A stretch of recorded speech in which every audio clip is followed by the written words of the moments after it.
And welcome back to another edition of the Cool Your Jets podcast. I am PJ Clark, alongside a hopefully not still waterlogged Michael Nania.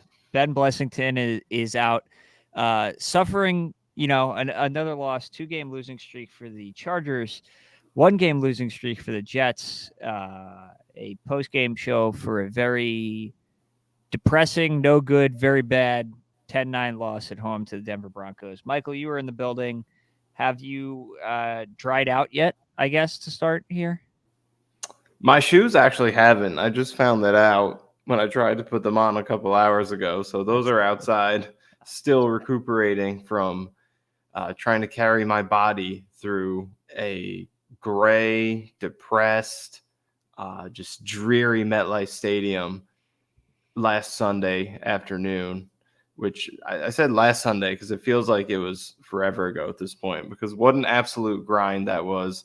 For me personally, I flew there and back from Charlotte for the game in the morning, coming back right after the game. I was not prepared for that weather. I knew there's a possibility of rain, but I didn't know it was going to be so steady and just relentless throughout the entire afternoon. Clearly. I mean, I woke up and you texted you were in the building. I said, how bad is it? And you said, oh, it's not that bad. It's like misty. Yeah, and I was like, oh, this is great. Fine. Cool. It really didn't seem like it was going to be that bad, but then it just didn't stop. There were periods where it was a little bit harder.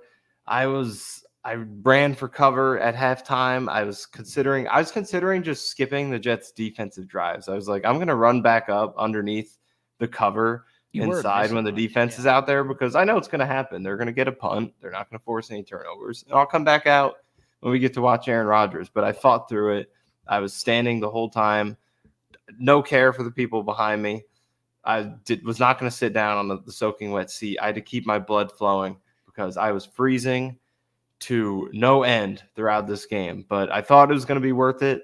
I thought I was going to see a classic 9-3, 9-6 Jets win, potentially 12-9, but it was not meant to be. Apparently, getting Aaron Rodgers was not enough to reverse last year's 15-10 Patriots loss, 13-8 Falcons, 16-12 Raiders. This was the game that getting Aaron Rodgers was supposed to flip. Even if he wasn't MVP Rodgers, even if he was 2022 Rodgers, it was supposed to be enough with this supporting cast to simply win games where you allow 10 points and give up 60 passing yards. But alas, it was not meant to be. The Jets still cannot be counted on to win these games. And you're sitting here at 2-2 wondering just who this team exactly is. Yeah, I think you kind of just hit the nail right on the head there, with the Jets still cannot be counted on to win these games. And that is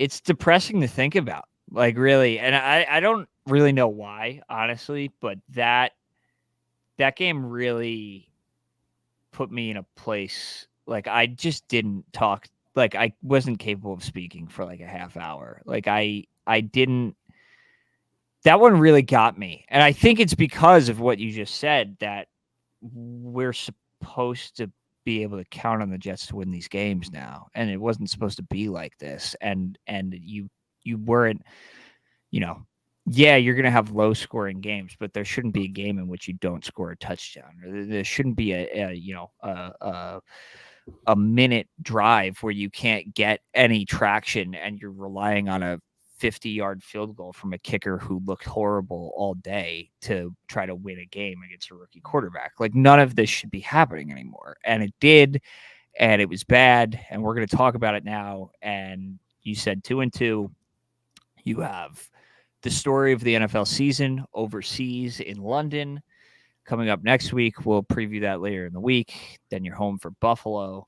This is in a spot where you never want to get too far ahead. You want to take it week by week, but this could become a 3-game skid here, and then do things spiral out of control. So that's what the Jets are up against heading into London this week. Let's look back at last week. Start offensively, because there's not a ton to talk about defensively, at least negative-wise. Offensively, nothing going the entire game. absolutely nothing in the run game. Aaron Rodgers completed, 50 something, some odd percent of his passes, wasn't entirely efficient, didn't play poorly, I would say, but wasn't great. Still not on the same page with the wide receiving core outside of Allen Lazard. Where do you want to start offensively? It's hard to pick a place to start because it feels Play like every calling was facet of this offense, horrendous. play Yeah. calling, you could start there. Just between the personnel usage, I mean, the first thing that comes to mind is, 3rd and 4th and 10 at the end of the game on the line. We're throwing back shoulder go routes to Xavier Gipson while Mike Williams, who was cooking the whole game, one of the few positives you had going, he's on the sidelines. Like, I don't understand the explanation for that type We of can just do usage. this now too while we're on the wide receiver personnel. Yeah. If Malachi Corley was your wide receiver 4 in this draft and you tried desperately to trade up to the middle of the second round and it took you an entire round to trade up to get him and he literally can't see the field, then literally where does that come from? Imagine they took Corley in the second round and he can't get on the field.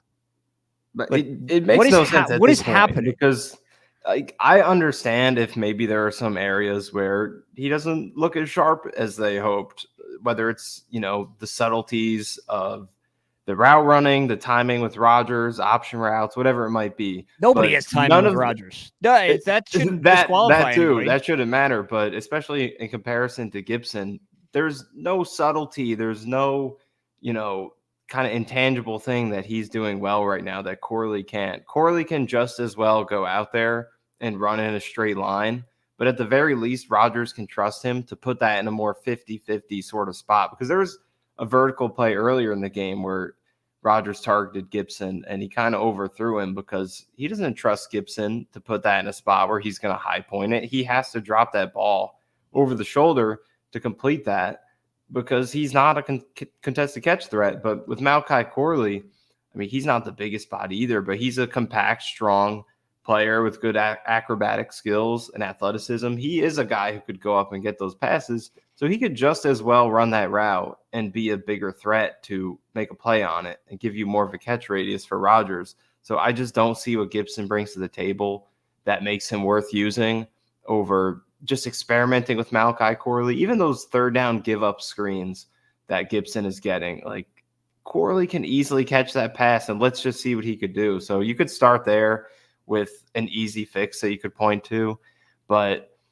just across the entire offense, the chemistry, the camaraderie is not there in any aspect.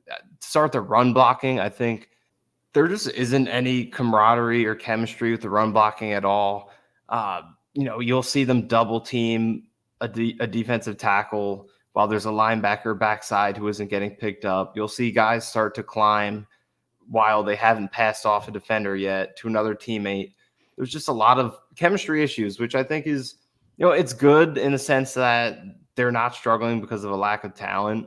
It can be a good run blocking unit if they get these things fixed.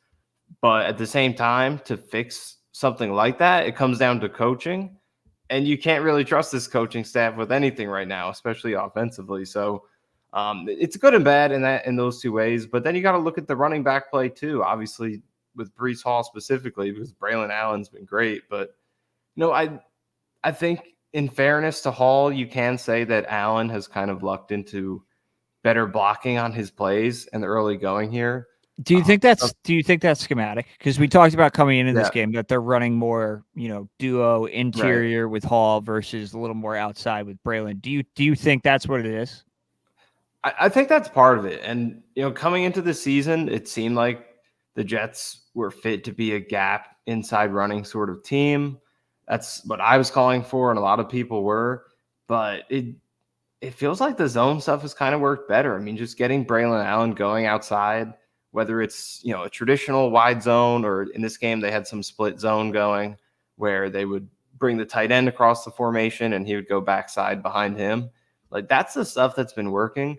And it's a good fit for Allen because, like we talked about last week, you want to just get him with the head of steam on the edge against smaller defenders. But that could work for Breece Hall too. And with the way the blocking is working right now, it just doesn't feel like that inside stuff is working too well. So maybe this is a zone team after all, and that's what they got to get back to. So I think that's part of it. Part of it is just random because we're early in the season. Hall's not gotten the best blocking Allen has, but that can't be all of it. I think it's fair to say Breece Hall is not making plays in the way that we're used to seeing him make them, because the blocking was really bad last year and it was really bad the year before that, but it didn't matter. He found ways to make something out of nothing consistently, and that's why he was so special and had so much upside going into this year. But we're not getting those plays right now from Breece Hall. So, those are two things to start with offensively. Before even getting to the passing game, there isn't a run game for Rodgers to count on to create short third downs, to take the pressure off of his arm. They don't have the run game right now. Part of that is run blocking. Part of that is Breece just not being the Breece that we're used to seeing. I'll take the run game baton here and kind of even transition it into a third point on just and I'm sure we'll get into this maybe at the end, but this should have been the first thing. Just the general ineptitude of the coaching staff on, listen, man, like if it's the first half of that game and you see how it's going, like you just have to make an adjustment. Breece had nothing. Breece had literally no juice on Sunday for whatever reason. It wasn't working. They continued to run it into the ground. It was pretty clear that Braylon was just going to be better or give you more of a chance for whatever reason, blocking, schematic, play calling, whatever. It was not clicking for Breece. And maybe could you have split Breece out wide and gotten him a little bit more in the pass game? Could that have been the way to get one of your better players the ball? Potentially, but Braylon Allen was the best offensive player on the Jets on Sunday. Right. And it was not even close to utilized enough correctly, either or. I mean, Charles Davis was begging on the broadcast. I was making fun of him out loud watching the game because every second he would be like, Braylon Allen, this kid, he's going to have to take you the rest of the way. He should get every carry for the rest of the game. And I'm like, dude, we both know that's not happening.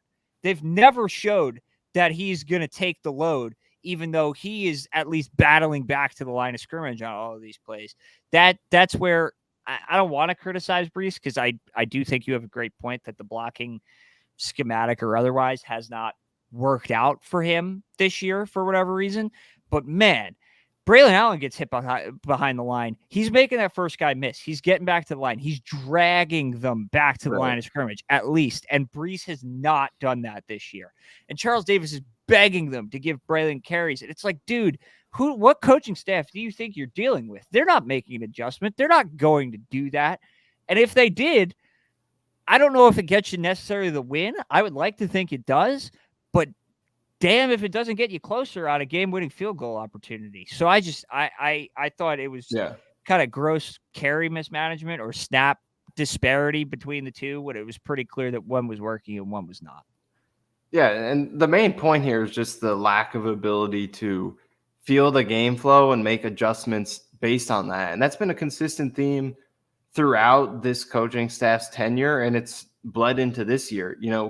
It feels like when you watch a Robert Saleh coached game that when you see the first quarter and it's over, you kind of know how the game is going to go, because they haven't shown the ability to make changes within the game that are going to put them on a better track compared to where they started. Now, if they come out with a good game plan and it feels like they start off hot, they are capable of having good games. We saw that last week against New England. They came out red hot. They had the right game plan on both sides, and that carried over throughout the remainder of the game. And they've, had some games occasionally during their tenure where that's happened.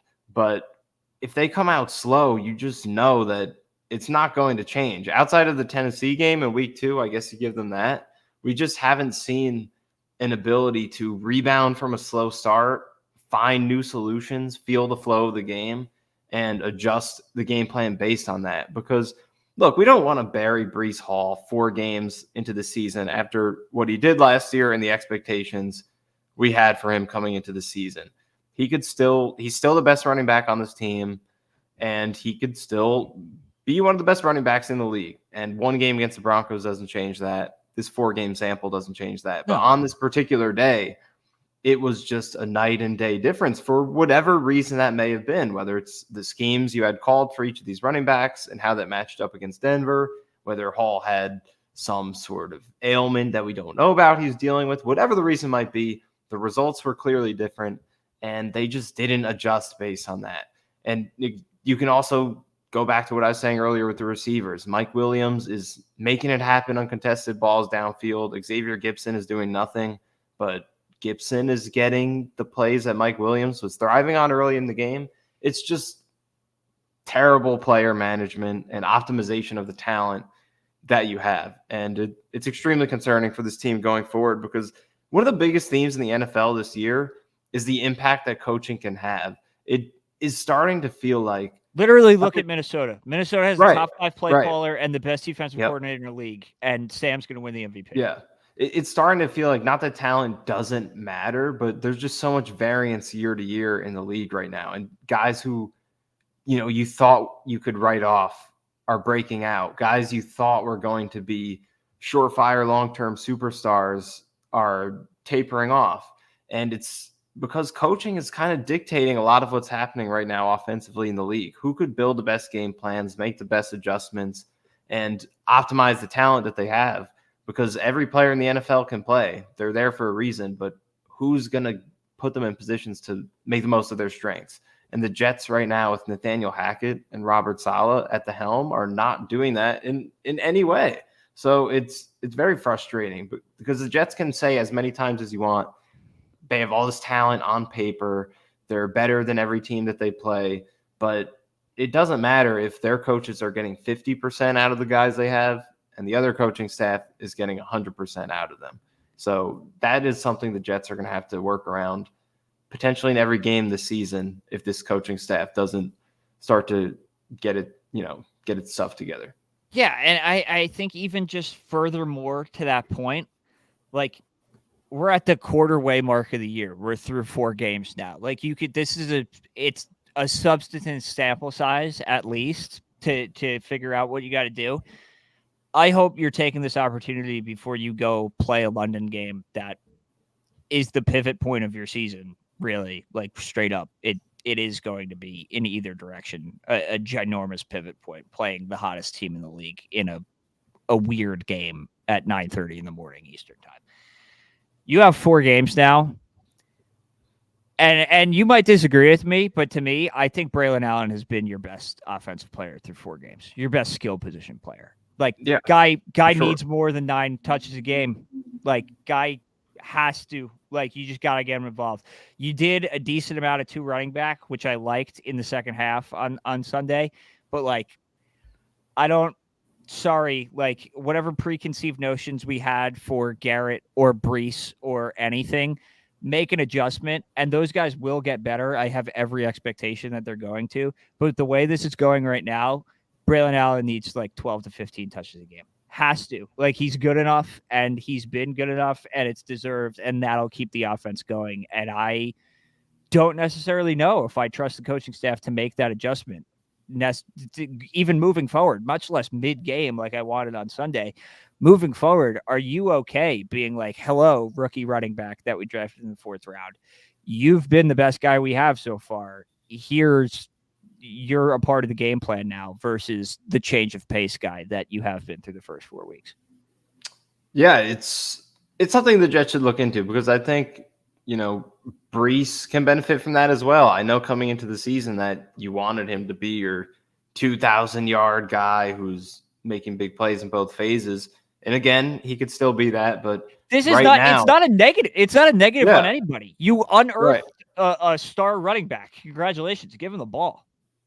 Yeah, exactly. And, you mix and match with both of them. They could both be rested and both contribute for the entire game. But it goes beyond just Allen, too. And I think the one silver lining in all of this, in terms of projecting whether or not the Jets can be trusted to make positive changes, I think is Aaron Rodgers and his mentality that he brings to the table. You see after plays when guys aren't running the routes that he expects, players are not on the same page, just the way he reacts to those plays, his body language, and then on the sideline, I think that's exactly what the Jets need. And, people will eat it up outside the Jets. Like, he's a malcontent. He is a cancer in the locker room, whatever. But this is exactly what the Jets needed, because under Saleh, they've had this mentality of complacency that has just run rampant throughout the organization. It always feels like they don't actually have to fix anything. They just have to be patient and stick with it, and things are going to work themselves out. That's the mentality Saleh has established.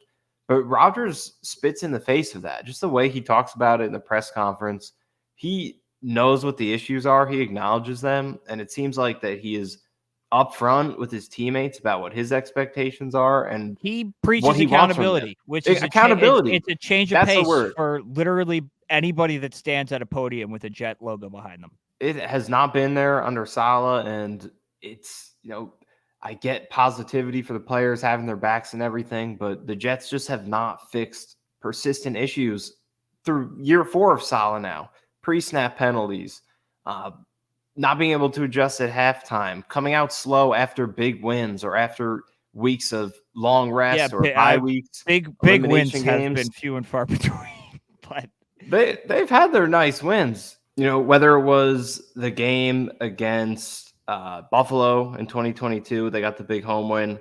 Then they come out after the bye, chance to get into first place. They flop against the Patriots.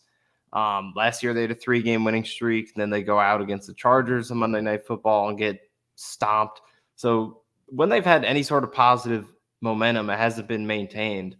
But I feel like with Rodgers, he's going to establish that accountability to where you can feel confident they're going to go back after this game, see some of the things that went wrong, and truly make a concerted effort to fix them, rather than having this mentality of, we just got to stick with our schemes, stick with what we're doing. We're going to work it out. We got new faces in the building. Just give it time. That's not how it works. It doesn't have to work that way. The Washington Commanders have a rookie quarterback and a new offensive coordinator, and they are taking the league by storm. You do not need time to figure things out. You do not need chemistry. You just need to play good football. You need to go back after the game each week and figure out what's not working and fix it. And Saleh in his tenure just has not done that. But I feel like with Rodgers, you do have some semblance of confidence that it might happen. Maybe it won't, maybe it will, but at least there's someone under center who it seems like is holding people accountable. There's a better chance of it happening than at any point before. Yes. Especially because it's a more veteran team offensively at this point. Lazard's been around the block. Mike Williams been around the block. Tyron Smith has played in 1,000 games. John Simpson's played in playoff games. Elijah Vera Tucker is in year 4 already. Like, crazy. Like, they're not the young quarterback-led Jets with running around like chickens with their head cut off. Like, this team should know how to play football. Like, they've made high-priced veteran signings that should be able to figure it out. And that's the hope right now. We've hit on the run blocking, which was atrocious. We've hit a little bit on the play calling, which was atrocious. The pass blocking, I don't think was great for really maybe the first time all year. I'm a little moderately concerned about Tyron Smith. A lot of offensive line penalties. I saw a tweet today. I wish I bookmarked it to give somebody credit, but Tyron Smith has allowed 3 sacks already for the first time since 2017. An entire season has allowed 3 sacks. He has 3 already this year. Good stuff, Tyron Smith. Olu, not great in his first extended action. Really, this team, as we've said a couple times now, is going to go as far as the offensive line can keep Aaron Rodgers upright. Sunday was not the shining beacon of hope to that end, in my opinion, either. Yeah, this was the worst game for the pass protection, I think. Olu struggled in his debut. I believe it was 5 pressures that he gave up. And Tyron Smith is a conversation that needs to be had now. Probably needed to start after the Patriots game, but I didn't want to bring it up because it was just unbridled positivity. But he struggled in that game, and he struggled against San Francisco. And in this game, I wouldn't say he was bad, but there are still moments where it's like, that's not Tyron Smith. And yeah. I know he's 34 years old, but he was a second-team All-Pro last year. He was still one of the best tackles in the league. He was still Tyron Smith as of last year. I don't think the Jets expected to get, a Dwayne Brown or No. Ryan Clady type. This is a shell of the name that we're getting. Tyron Smith was dominant last year. I think you expected that to continue as long as he was healthy, and he has not been dominant this year. I don't think he's been terrible. He still has a lot of great reps where he's asked to hold up on an island, and he does. And his run blocking, I think, has been okay. I don't think he's been but this is not a second team all pro. Yeah, this is not the guy that they signed. Then overall, just they really struggled with the blitz packages that Vance Joseph was bringing. Rodgers didn't have answers for it. Breece Hall did not pick up the blitzes that he was supposed to, especially on that sack at the end. So pass blocking was a huge mess in this game as well. Yeah, I mean, really just kind of, when you only score 9 points with Aaron Rodgers at quarterback, it's, it's obviously going to be a bad offensive game across the board. Before we get to defense, I think we would be remiss if we did not have a little bit of a Garrett Wilson conversation. Yeah. You saw flashes, that incredible throw and catch down the sideline. Obviously, he's up against, maybe the best corner in the league. That might be sacrilege to say on a Jets X Factor platform, but I'll say it, especially after the way Sauce played on Sunday. We'll get to that. But, not a lot you could do against Pat Surtain, but there were glimpses, and there were glimpses of more of the same from what we've seen in just, Garrett maybe not as the crispest on routes, and Rodgers is a timing quarterback, and they don't have that down yet, or for whatever reason, they just have not been on the same page, and Rodgers has found much more success to Allen Lazard, which honestly should be expected given their history, has found plenty of success to Mike Williams, but the Garrett breakout game is something we're still waiting for with this 8-5 combination here. Yeah, I mean, it's 4 games now. For 1 game, 2 games, you could say, they're shading help over the top. There's a couple plays we missed on, whatever, but this is now almost a quarter of the season, and Garrett Wilson is averaging 48 yards per game with 1 touchdown. It's just 1 touchdown that was force fed to him, literally. Right. Was not a, was a great throw. It was a good play to get into the end zone, but it wasn't like a developing play downfield or anything. Right. So a lot of it you definitely have to put on him. He has to play better. He's capable of better than this. He's done better than this with much worse surroundings. You can't fumble the football, period, regardless of what the weather is. There are catches that he's not making that he needs to make. He was not separating against Pat Surtain, who had him in a straitjacket throughout this game. And he's played some tough corners this season, but he was supposed to be a tough receiver.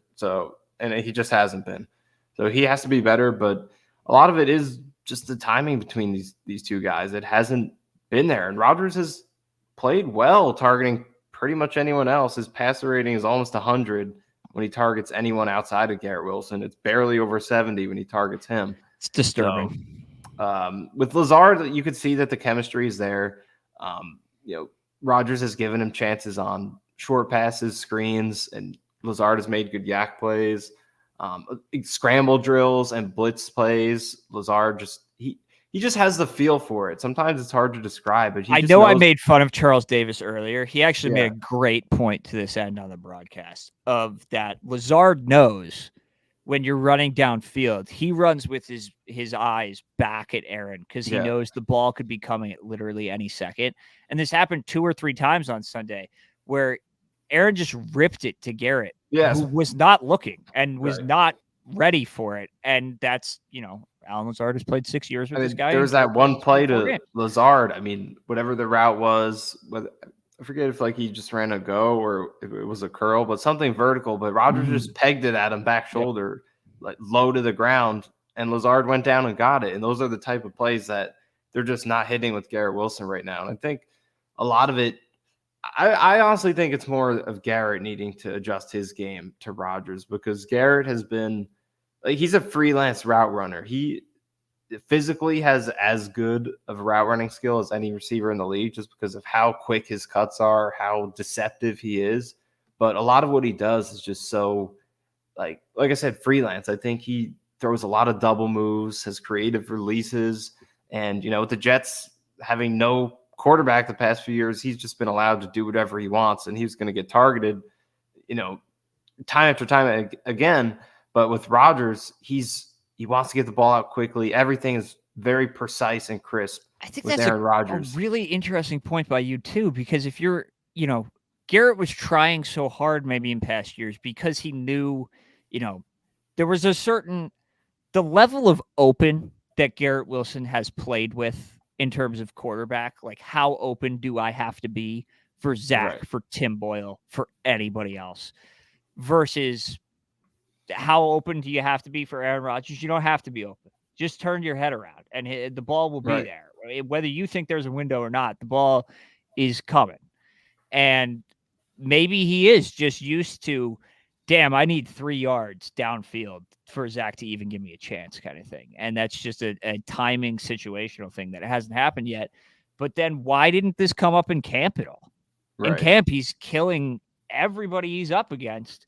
And we get to games, and yeah, Christian Gonzalez, awesome player. Travarius Ward, awesome player. Pat Surtain, Hall of Fame talent.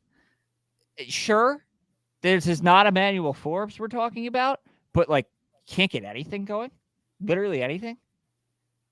That is what's interesting about it, because as much as what I just said about Rodgers, you trust that he's going to come back, look at this film, hold everyone accountable, make some of these changes. It's like we are 4 games in now, and the problems are pretty similar to what they were against San Francisco, against Tennessee, against New England. So at what point is this just not a good matchup between quarterback and receiver? Because, you should be able to trust that the talent that these two guys have, they should be able to figure it out. And I do think they will. I don't think Garrett Wilson's going to finish the season averaging 48 yards per game. Look, some of these numbers are crazy. 5.6 yards at target. He's catching less than 60% of his targets. These are awful numbers. It's just so it's just not going to be maintained. He is going to get better, but I think the question that you ask is it going to be as good as we thought it was going to be? Because we were all projecting 1,500 yards. He was going to match Devontae. Devontae never had a 4-game stretch like this where he couldn't get over 60 yards with Rodgers and a touchdown. So, it will get better, but you do have to wonder at what point is it just not what we thought it was going to be, because these two skill sets just don't necessarily mesh that well. So I think that's a possibility. And if that is the case, then I think you got to start thinking about getting Allen Lazard and Mike Williams being more, bigger focal points of the offense, because those two guys, it has worked with them. I think with Mike Williams, you're really starting to see that get going, because I think he complements Rodgers great, because there isn't any complexity to the way you're using Mike Williams. It's throw it up to Mike Williams, and Aaron Rodgers has the ball placement to give him a good shot to make a play, and it's working. It's almost like it's been Mike Williams' isn't entire really that career. player. Yeah. Yeah. But I mean, that's the one thing Garrett Wilson hasn't been great at throughout his career, is making those contested catches. He has the athleticism to potentially be good at it, but he just hasn't been very efficient with it. So I don't think Rodgers trusts him to do that in the way that he does with Mike Williams right now. So yeah, I mean, it will be interesting to see if they could get this thing on the same page between these two guys. And if they don't, do we stop treating him like he is supposed to be the focal point of this offense and make it more of a committee approach with some of these other guys? Because when Rodgers won the Super Bowl, like, we talk a lot about Devontae and what he did with Rodgers, how Garrett was supposed to fill those shoes. When Rodgers won the Super Bowl, it wasn't that model. The model was that they had a lot of different guys you had to consider, and they were using that depth of their wide receiver depth chart. It wasn't one guy who was dominating it. They had so many names on that 2010 team. Maybe that's the model the Jets need to go back to, instead of trying to force this Devontae part 2.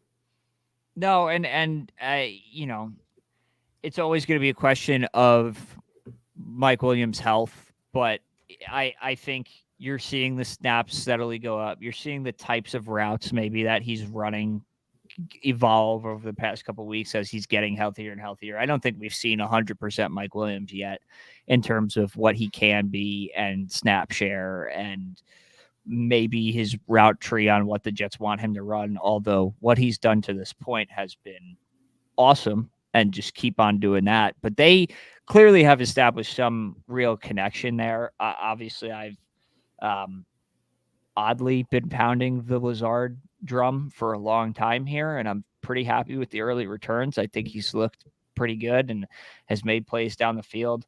I thought Conklin, again, had a pretty decent day. Wasn't great, had a drop, but that's another guy that you're starting to see the chemistry maybe tick up a little bit. And I know that will come in handy down the stretch at some point as a safety valve. I think you're seeing that evolve over the middle of the field, especially when you're in, 2nd and 8 kind of situation, dump off to Conklin and he's moving those chains. I it feels like if the Garrett thing is going to be like this, can, you know, is there going to be a wide receiver acquisition in Devontae Adams? Is that going to happen? Who knows? But that is an interesting spot right now offensively.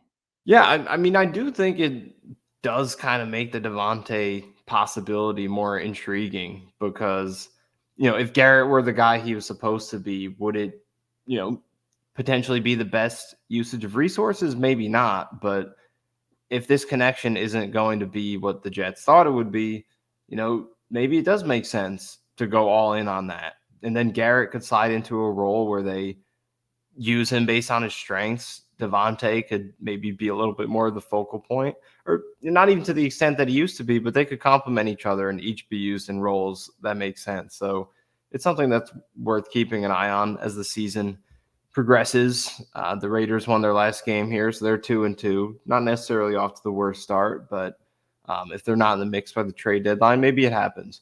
But overall, this offense, man, I mean, it was this, like we said at the top, it's just not something that's supposed to happen anymore. They're supposed to have down games. This is not a perfect group by any means.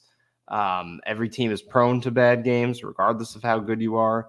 But this extent of ineptitude was just never supposed to be possible in games where you're playing at home and the defense just did everything to give you a shot to, like, even the one field goal that they had was just off of a fumble. So they only had 6 real points in this game off of drives. So this was never supposed to happen. And I think it's on coaching as much as anything. Like, there were a lot of individual parties that underperformed, as we discussed, but when all of this is collectively happening and you just get this degree of underperformance, it falls on the coaching staff, whether it's the lack of optimal talent usage, like we put on Hackett, or his play calling, or the way that Solid has them prepared for the game, and the penalties, lack of discipline, all of that. I think when you compare it, in contrast to the teams around the league who are getting so much more out of their talent than you expected, and you see the inverse over here with the Jets,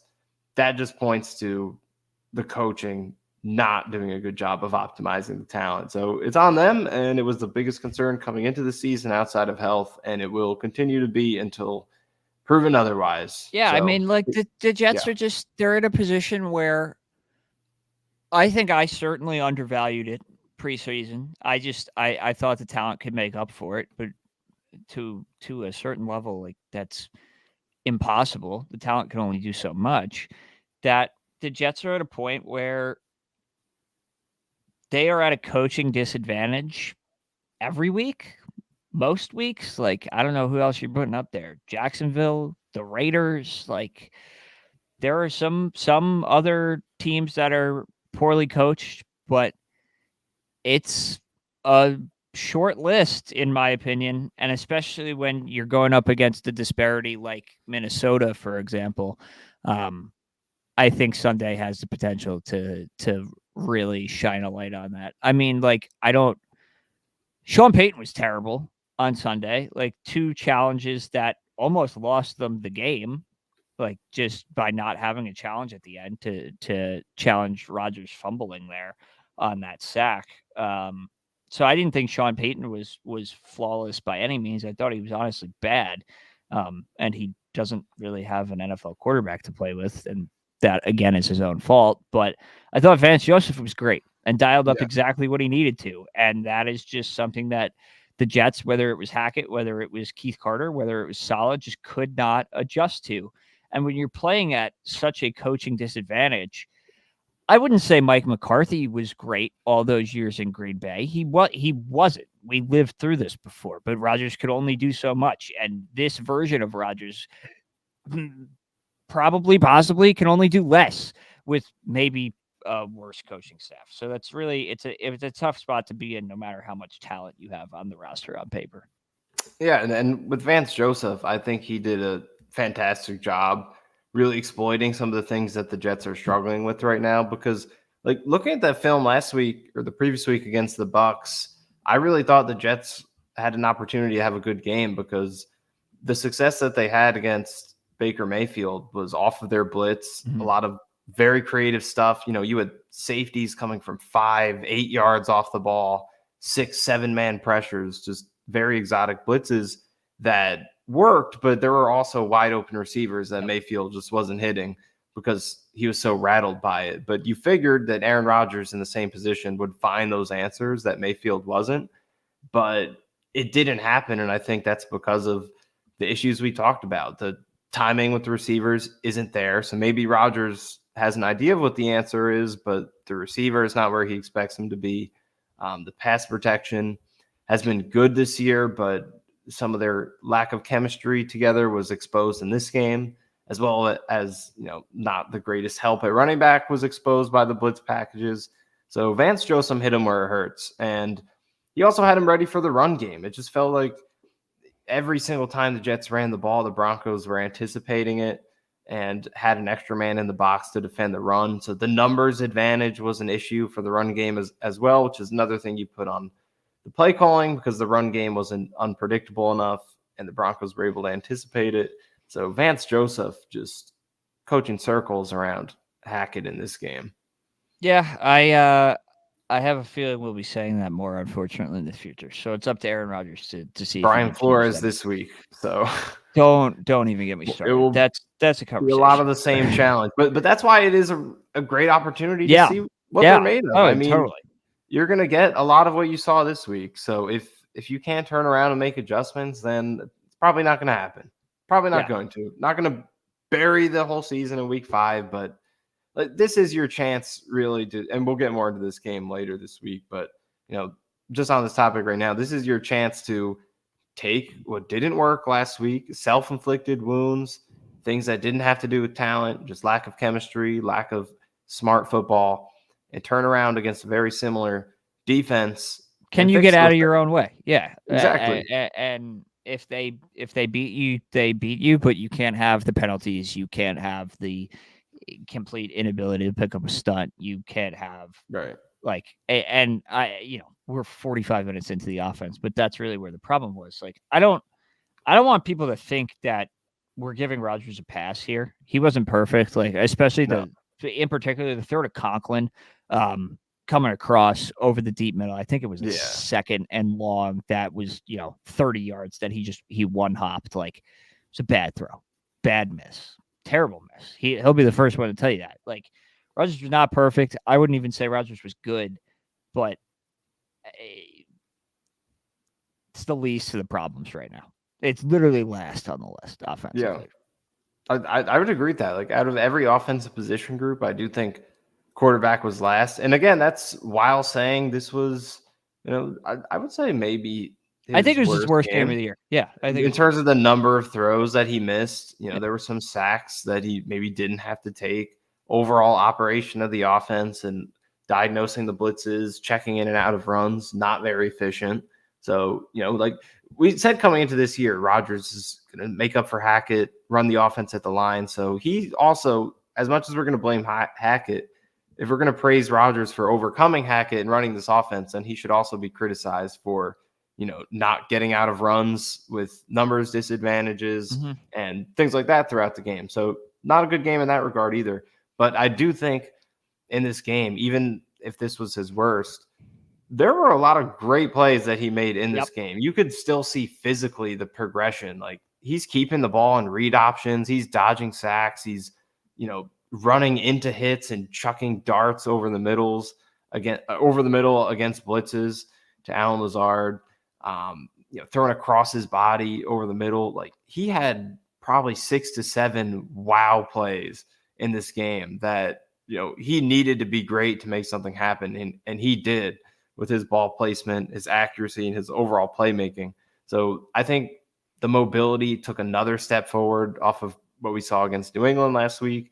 And just the pure arm talent, accuracy was, there were flashes of greatness in this game. So that's the biggest question coming into the season is what type of Aaron Rodgers are you getting? And there have been bumps in the road. It hasn't been perfect by any means, but the peak talent is still there. And you see a lot of flashes of it. It's not just occasional.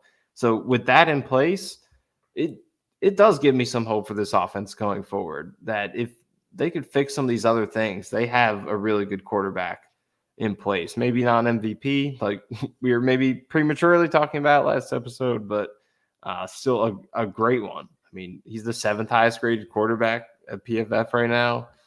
No turnover worthy throws this season. So 7 big time throws. That's the 4th most. So the advanced metrics are there, and the film kind of backs it up. So many just pristine ball placement throws in this game. That gives you confidence.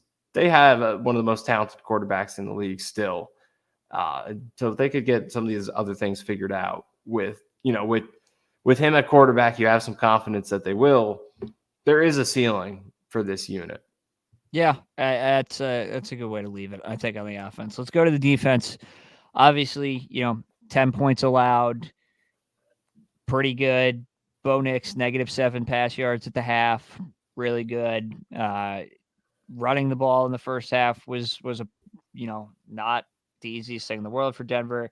Run defense kind of fell apart in the second half. Was getting gashed by Javonte Williams, especially up the middle. Bowling ball.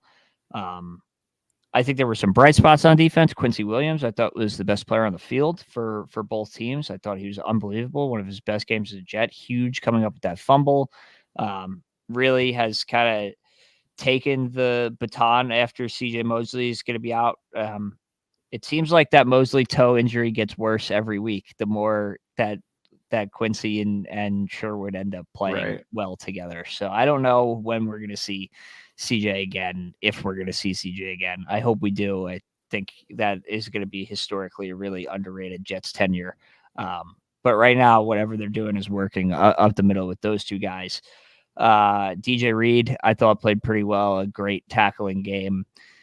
Then you flip to not the greatest pass rush game, and then the two guys that you expect to be able to depend on in every way in Sauce Gardner and Quinnen Williams, both really, in my opinion, poor efforts. Sauce's tackling was not there. Literally was riding on Javonte Williams' back a couple times, 6-7 yards down the field, whiffed on a couple tackles, just had no interest in getting involved in the run game when they needed him in the second half. And Quinnen, is getting double teamed, that's for sure. But when you're making 25, 26, whatever it is, $1 million a year, and you're a top 3 defensive tackle allegedly in the league, got to be able to show up, man, especially when there's nobody else showing up alongside you if you're that game wrecker. And it hasn't been there. And I thought Sunday was a really disappointing effort from those two. Yeah, it was a really interesting defensive performance to evaluate, because in the end, you take the results every single time. 10 points allowed, 60 passing yards.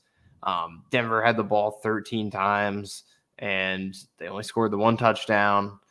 So you take that, and 99% of the time you win with those numbers, especially against these opponent. The opponent you're facing, you expect this from the Jets defense at home. The Jets should be dominant against a guy that's not an NFL quarterback. Exactly. But like when you break it down, it wasn't a complete defensive performance. There were holes in the defense in this game. I feel like a couple aspects kind of carried the whole effort and masked some of those other issues. In particular, I think the two strengths were the tackling and the coverage. The tackling, Quincy and Sherwood specifically, but also Reed. Great stops underneath in the screen game, underneath passes. Just not a lot of yak and extra yardage allowed. So that was huge in a game where the Broncos... It's super big when you're throwing the ball behind the line of scrimmage every play. Exactly. I mean, he could not throw the ball downfield. Passes he couldn't do it. So The tackling is massive. And on top of that, I think the coverage. Obviously, Bo Nix, he missed some throws in this game he probably should make, and the Broncos don't have the greatest receiver unit in the league, but coverage was locked down. I mean, Reed had some great reps. Sauce, I think, there were some issues in tackling, but in coverage, for the most part, was solid. Carter was great. And then the linebackers as well didn't give anything to the tight ends or running back. So I think their coverage and their tackling is what carried this defensive performance. But run defense, not great. If you take out the kneel downs, 130 yards, 4.5 yards a carry. There were times in the second half where they needed to stop. You knew the run game was the only threat. There was no reason to be, intimidated by the passing game. They were still getting run on. And then the pass rush did pretty much nothing. Despite allowing 60 passing yards, the pass rush was not a part of it. They had no sacks, only 2 quarterback hits, 19% pressure rate, despite Bo Nix averaging about 2.8 seconds to throw.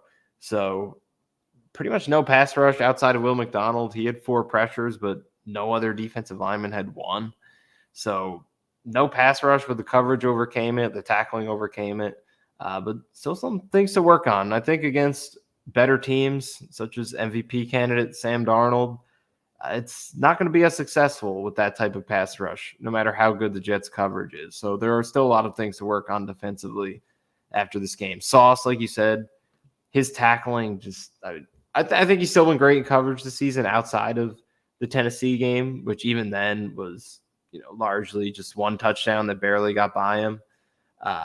Coverage has still been great, but there are too many plays in tackling where he just had no interest. He's just not wrapping up. He had It's no interest. He's just there and he just bodies the guy, but he doesn't really wrap up or put his body into it. He just tries to punch the ball, which is fine, but actually put some body weight on him. So if you whiff, he's not going 4 yards down the field. Javonte Williams is a bowling ball. The one thing he can do, he is a historically great tackle breaker. Had the most broken tackles in a single college season his last year at UNC. He's a historically good tackle breaker. He's going to drag you down the field if you just try to arm tackle him and get the ball out.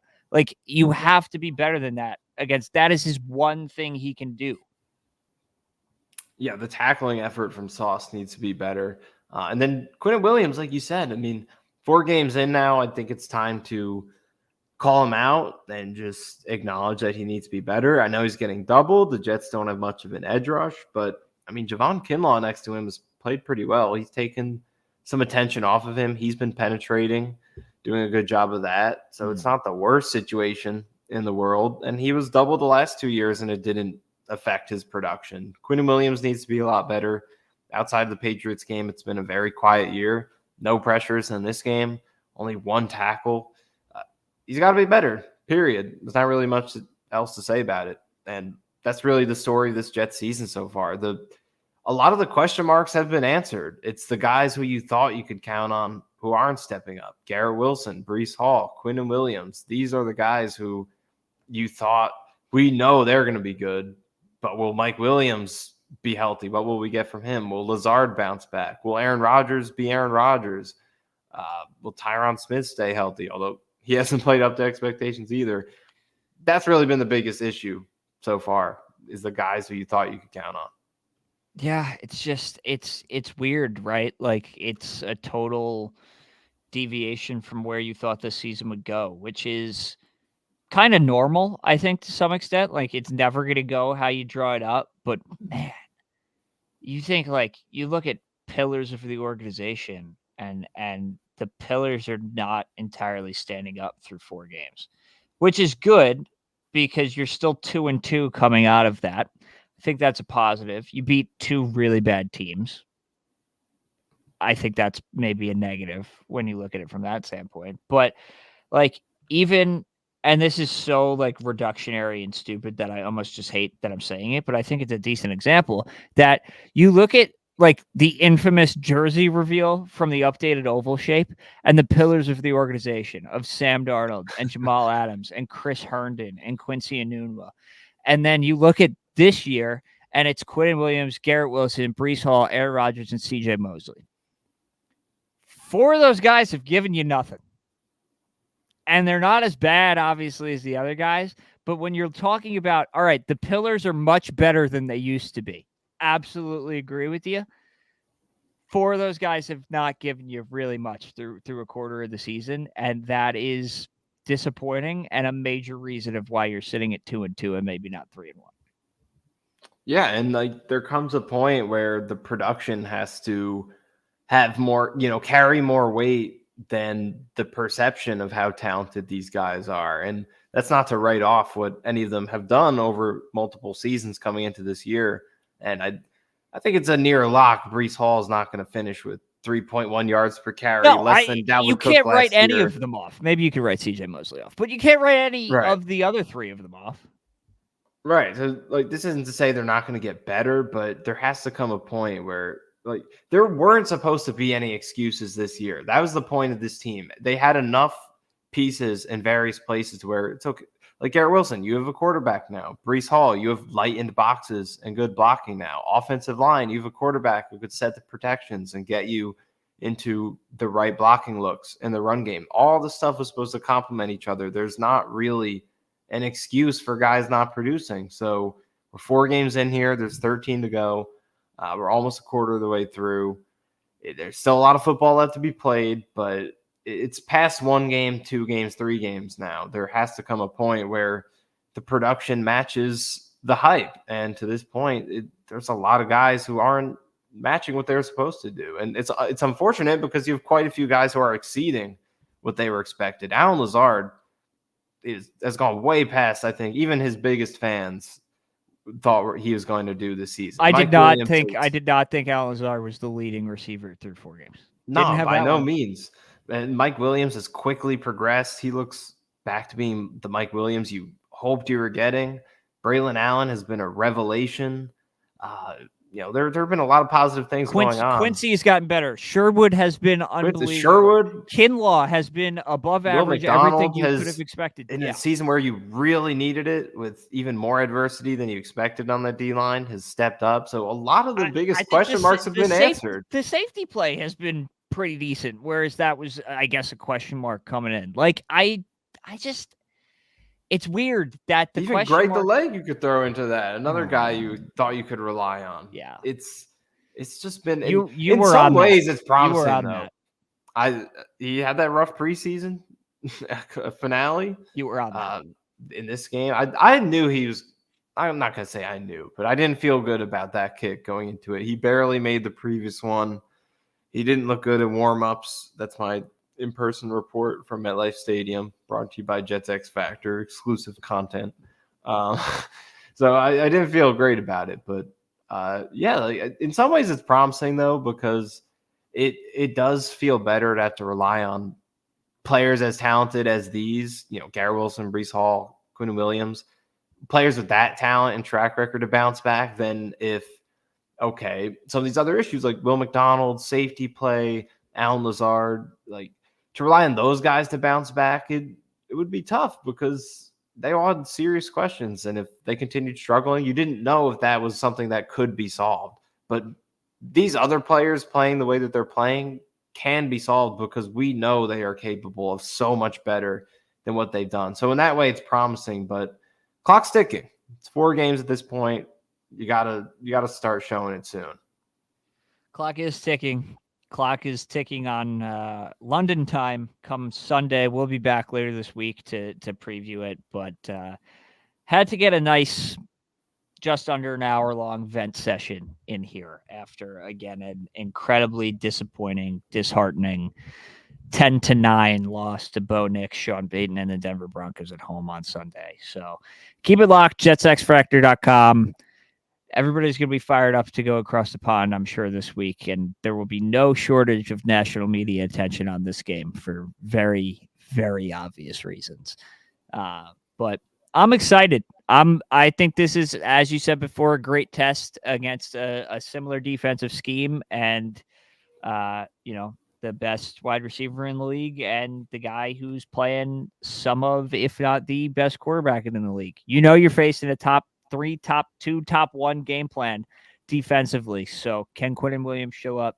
Sauce is going to get tested. You're going to see those pillars hopefully turn from question marks into exclamation points this week in London. So should be interesting to that end. Yeah, I mean, we got the number one passing defense against the quarterback who leads the league in passing touchdowns. We got the Jets struggling run game against a fantastic Vikings run defense. It's going to be a huge, huge test. I mean, going into the season, we grouped this game with the previous three and said this is part of that soft stretch going into Buffalo and Pittsburgh, but that is not the case. The Minnesota Vikings are the best team in the NFL right now. I underestimated without a question. Samuel Richard Darnold again. And I can't believe Jets I are did gonna be it, tested. but I did. I underestimated him, and now we're all going to have to pay the piper on that. So we'll be back later this week to preview that. Maybe we'll break out a British accent or two. I don't really know what the rules are here, but thanks for following along. Hope everybody else's clothes has dried out if you were at MetLife on Sunday. So we'll be back later this week. Keep it locked. JetsXFactor.com. Michael and the gang going to be breaking it down. We'll see you later this week.